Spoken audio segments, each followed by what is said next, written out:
ಅಯೋಧ್ಯೆ ಶ್ರೀರಾಮನ ಜನ್ಮಭೂಮಿ. ಆ ಜನ್ಮಭೂಮಿಗಾಗಿ ನಡೆದ ಹೋರಾಟಗಳಿಗೆ ದಶಕಗಳ ಇತಿಹಾಸ ಇದೆ. ಅದರಲ್ಲೂ 1992ರಲ್ಲಿ ನಡೆದ ಹೋರಾಟ ತಾರ್ಕಿಕ ಅಂತ್ಯಕ್ಕೆ ಕೊಂಡೊಯ್ತು. ಇದೇ ಹೋರಾಟದಲ್ಲಿ ಅಸಂಖ್ಯಾತ ಕರಸೇವಕರು ಭಾಗಿಯಾಗಿ ರಾಮನಿಗೆ ನ್ಯಾಯ ಸಲ್ಲಿಸಿದ್ರು. ಅಂತಹ ಛಲದಂಕ ಮಲ್ಲರ ಕಥೆಯೇ ಕರಸೇವಕ ಕಂಡಂತೆ.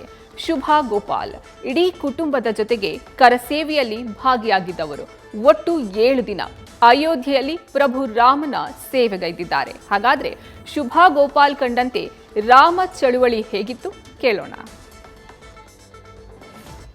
ನಾವೆಲ್ಲ ಹೋಗಲ್ಲಿ ಕರಸೇವೆ ಮಾಡ್ಕೊಂಬಂದಿರೋದು ತುಂಬ ಇವಾಗ ಅದು ಪ್ರತಿಷ್ಠೆ ಆಗ್ತಾ ಇದೆ ಅಂದರೆ ತುಂಬ ಖುಷಿ ಇದೆ. ಹೋಗೋ ಒಂದು ಉತ್ಸಾಹವೂ ಇದೆ. ಬಟ್ ಇವಾಗ ಹೋಗೋಕ್ಕಾಗಲ್ಲ ಅನಿಸುತ್ತೆ. ಈಗ ರಶ್ಶು ಇದ್ರ ಪ್ರಕಾರ ಹೋಗೋಕ್ಕಾಗಲ್ಲ ಅನಿಸುತ್ತೆ ಅಷ್ಟೇ. ಕರಸೇವೆಗೆ ಹೋದಾಗ ತುಂಬ ಚೆನ್ನಾಗಿತ್ತು. ಅವಾಗ ಹೋಗಿ ಮಾಡಿ ಬಂದಿದ್ದು ಇವಾಗ ಪ್ರತಿಷ್ಠೆ ಆಗ್ತಿದೆ ಅಂದರೆ ತುಂಬ ಖುಷಿ ಆಗ್ತಾಯಿದೆ. ತುಂಬ ಖುಷಿ ಆಯಿತು ಹೋಗೋಕ್ಕೆ. ನಮ್ಮಲ್ಲಿ ನಮ್ಮ ಯಜಮಾನ್ರು ಹೊರಟರು, ಜೊತೆಗೆ ನನ್ನ ಮೈದ್ನಂದ್ರಿಬ್ಬರು ಹೊರಟರು, ಅವರಿಬ್ಬರು ನನ್ನ ಮಗಳು ಎಲ್ಲ ಹೊರಟರು. ಸೊ ಎಲ್ಲರೂ ಹೋದ್ವಿ. ತುಂಬ ಚೆನ್ನಾಗಿತ್ತು. ಮತ್ತು ಅಲ್ಲಿ ಏನಾಗತ್ತೆ ಅಂತ ಗೊತ್ತಿರಲಿಲ್ಲ. ಬಟ್ ಇಲ್ಲಿಂದ ಉತ್ಸಾಹದಲ್ಲಿ ಹೋಗಿ ಅಲ್ಲಿ ಭಾಗಿಯಾದ್ವಿ. ಆ ಟೈಮ್ನಲ್ಲೇ ದೇವ್ರ ದಯ ಅಲ್ಲಿ ಡೂಮನ್ನೆಲ್ಲ ಬೀಳಿಸಿ ಎಲ್ಲ ಮಾಡಿ ತಿರ್ಗಾ ದೇವಸ್ಥಾನ ಕಟ್ಟಿದ್ರು. ಅದು ಒಂದು ಖುಷಿಯಾದ ವಿಷಯ ಆಯ್ತು ಅಷ್ಟೇ. ನಾವು ಹೋದಾಗ ಅದು ಆಯ್ತಲ್ಲ ಅನ್ನೋದು ಒಂದು ಖುಷಿ ಇತ್ತು. ತುಂಬ ಇದೆ, ತೃಪ್ತಿ ಇದೆ. ನನ್ನ ಜೊತೆಗೆ ನನ್ನ ಮಗಳು ಬಂದಿದ್ಲು.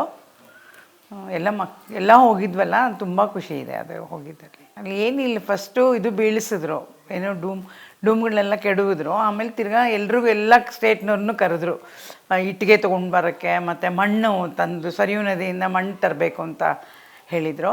ಅದನ್ನೆಲ್ಲ ನಮಗೆ ಕಳಿಸಿದ್ರು, ಹಾಕ್ಸಿದ್ರು ಅಷ್ಟೇ. ಎಲ್ಲ ಗುಂಪು ವೈಸು, ಒಬ್ಬರೊಬ್ಬರೇ ಅಲ್ಲ, ಒಂದೊಂದು ಸ್ಟೇಟ್ ವೈಸ್ ಕರೆದ್ರು.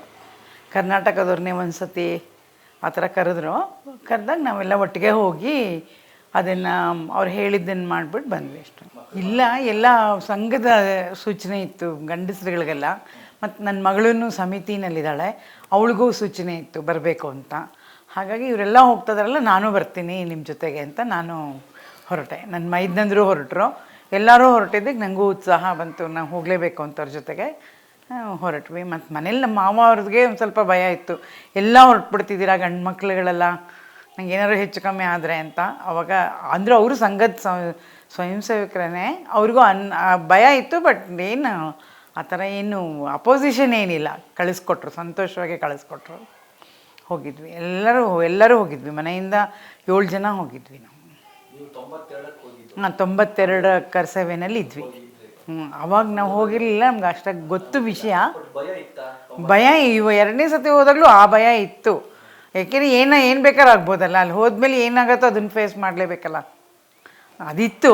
ಬಟ್ ಆ ಥರ ಏನು ಹೆದರ್ಕೊಂಡು ಮನೇಲಿ ಕೂತ್ಕೊಳ್ಳೋ ಥರ ಹಾಗೇನು ಅನ್ನಿಸ್ತಿಲ್ಲ. ಧೈರ್ಯವಾಗಿ ಹೋದ್ವಿ, ಅಲ್ಲಿ ಏನಾದರೂ ಎದುರಿಸ್ತೀವಿ ಅಂತ ಹೋದ್ವಿ ಅಷ್ಟೇ.